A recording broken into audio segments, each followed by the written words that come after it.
Recording in progress. Crystal clear. Okay, আমি তাহলে আজকে নতুন একটা ওয়ার্ড শিখলাম, সিসি, তাই না?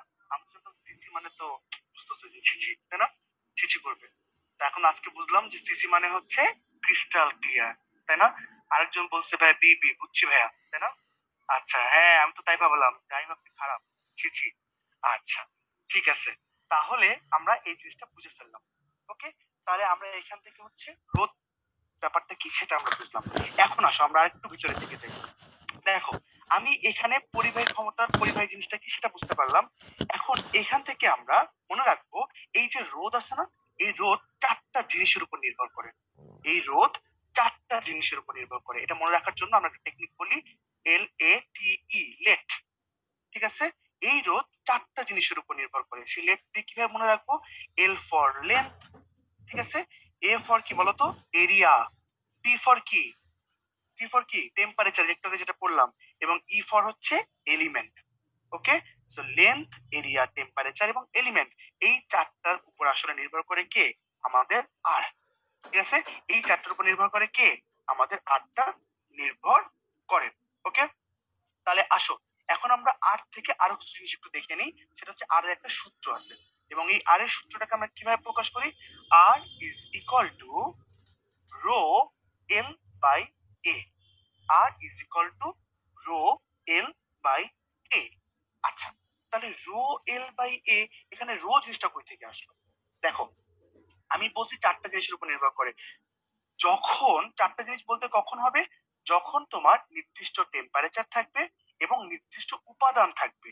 তাহলে নির্দিষ্ট টেম্পারেচার এবং নির্দিষ্ট উপাদান যখন হবে, তখন আমাদের সূত্রটা হচ্ছে R is equal to rho L by এ।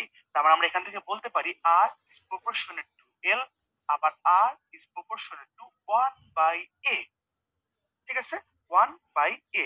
তাহলে এটা হচ্ছে 1/a, এটা হচ্ছে এল। তাহলে এখান থেকে কিন্তু কোশ্চেন আসতেই পারে যে যদি এটা 4 গুণ হয় আর কত গুণ হবে, লেন্থ যদি 4 গুণ হয় আর কত গুণ হবে, বা তোমার যদি প্রস্থচ্ছেদের ক্ষেত্রফল যদি 2 গুণ হয় আর কত গুণ হবে, তাই না? তাহলে এরকম ভাবে কিন্তু কোশ্চেন গুলো দিতে পারে।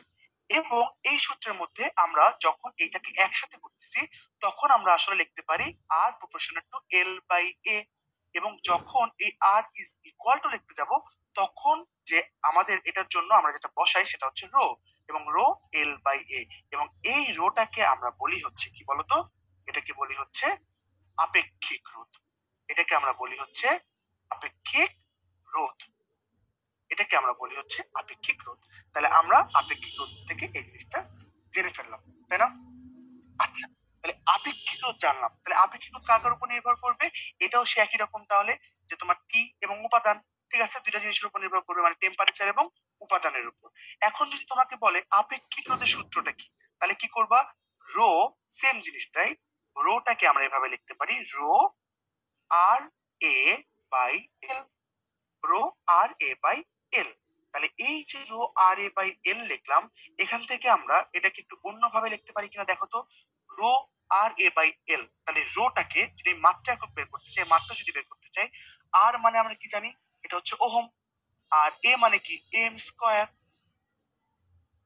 সরি, দাঁড়াও, তাহলে আমরা কি জানি? আহা, একটু wait।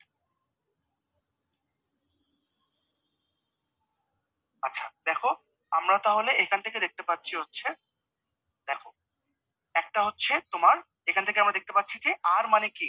আর মানে হচ্ছে আমরা দেখতে পাইলাম যে আর মানে হচ্ছে ওহম। আর এম মানে, এ মানে হচ্ছে কি? এম স্কয়ার, মানে মিটার স্কয়ার।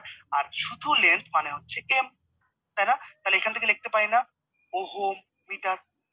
ঠিক আছে, তাহলে আপেক্ষিক রোধ, যে আপেক্ষিক রোধ, তার একক হচ্ছে কি? Ohm metre. আপেক্ষিক রোধের একক কি? Ohm metre. এটা আমাদের মনে রাখতে হবে যে আপেক্ষিক রোধের একক কি? Ohm metre. ওকে, আচ্ছা, এখন এরপরে আমি লাস্ট একটা জিনিস বলতেছি, আমি সবগুলো একটা একটা করে পড়াচ্ছি। তাহলে আমাদের এবার লাস্ট আছে কি? পরিবাহিতা। পরিবাহিতা জিনিসটা কি সেটা আমরা জানি, কিন্তু এখানে একটা সূত্র আছে, মনে রাখবা। পরিবাহিতা টি ইজ ইকুয়াল টু 1 বাই রোধ, মানে আর। ঠিক আছে, তাহলে 1 বাই রোধ মানে 1 বাই ওহম, তাই না? তাহলে এটাকে আমরা বলতে পারি হচ্ছে ওহম ইনভার্স। আর এই ওহম ইনভার্সটা কি আমরা অন্যভাবে লিখি হচ্ছে সিমেন্স বলে, সিমেন্স। ঠিক আছে, এই ওহম ইনভার্সটাকে আমরা বলি হচ্ছে সিমেন্স। তাহলে এখান থেকে আমরা কি কি জিনিস জানলাম দেখো, আমরা জানলাম জি, জি মানে কি বলতো, এটা হচ্ছে পরিবাহিতা। আমরা জানলাম হচ্ছে রো, আপেক্ষিক রোধ, এবং আমরা জানলাম হচ্ছে আর বা শুদ্ধ, যেটাকে আমরা রোধ বলতেছি, তাই না? এই, এবং এটা কার কার উপর নির্ভর করে সেটা আমরা জানলাম, এই জিনিসটা জানলাম আমরা, তাই না? এবং এটা কখন কি হবে সেই জিনিসটা আমরা জেনে ফেললাম। এখন কি তোমরা এই ব্যাপারগুলো বুঝতে পেরেছো? এগুলা কি বুঝতে পেরেছো তোমরা?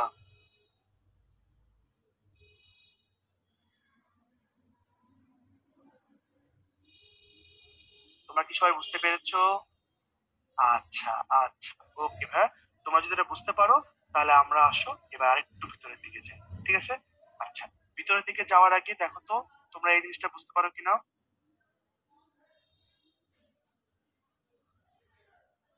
আচ্ছা, আচ্ছা, সবাই এটা বুঝতে পারছো? আমি বুঝতে পারছি, ওকে। চলো আমরা এবার আমাদের নেক্সট যে স্লাইড সেটাতে যাই। দেখো এখানে একটা কোশ্চেন আছে, দেখো তো এই পোলটা আমি দিয়ে দিচ্ছি, দেখি তোমরা পারো কিনা। দেখো তো এটা পারো কিনা তোমরা। নিচের কোনটি আপেক্ষিক রোধের একক? নিচের কোনটি আপেক্ষিক রোধের একক? আপেক্ষিক রোধ বলেছি আমি, ঠিক আছে? নিচের কোনটি আপেক্ষিক রোধের একক? ওকে, ম্যাক্সিমামই দেখতেছি আমি ঠিক অ্যান্সার দিচ্ছ, ম্যাক্সিমামই ঠিক অ্যান্সার দিচ্ছ, তবে দুই একজন একটু ভুল করে ফেলতেছো, ঠিক আছে? দুই একজন ভুল করে ফেলতেছো। আচ্ছা, ঠিক আছে, ঠিক আছে, ওকে। আমি এটার অ্যান্সারটা একটু শো করে দিচ্ছি, দেখো। তাহলে এটার অ্যান্সার কি হবে বলো তো? ওহম মিটার, তাই না? আপেক্ষিক রোধের একক হচ্ছে ওহম মিটার। শুধু ওহম কার একক? রোধের একক, তাই না? আচ্ছা, তাহলে আমাদের এই জিনিসগুলো মনে রাখতে হবে। ওকে, ঠিক আছে। তাহলে আমরা এই জিনিসটা জেনে ফেললাম, ঠিক আছে? আচ্ছা, আর যদি বলে সিমেন্স, এটা কার একক? সিমেন্স হচ্ছে পরিবাহিতার একক, ঠিক আছে? আচ্ছা, তাহলে আসো আমরা আমাদের নেক্সট স্লাইড দেখি। দেখো এখানে একটা ম্যাথ আছে, ঠিক আছে? এখানে একটা ম্যাথ দেওয়া আছে। আসো আমরা দেখি এই ম্যাথটা করতে পারি কিনা। ম্যাথটা খুব বেশি যে কঠিন তা কিন্তু না, ম্যাথটা বেশ ইজি একটা ম্যাথ, ঠিক আছে? আসো আমরা এই ম্যাথটা একটু দেখি যে ম্যাথটা আমরা সবাই মিলে করতে পারি কিনা। আসো। তো দেখো আমরা এখানে বলছে যে 20 মিটার, মানে 20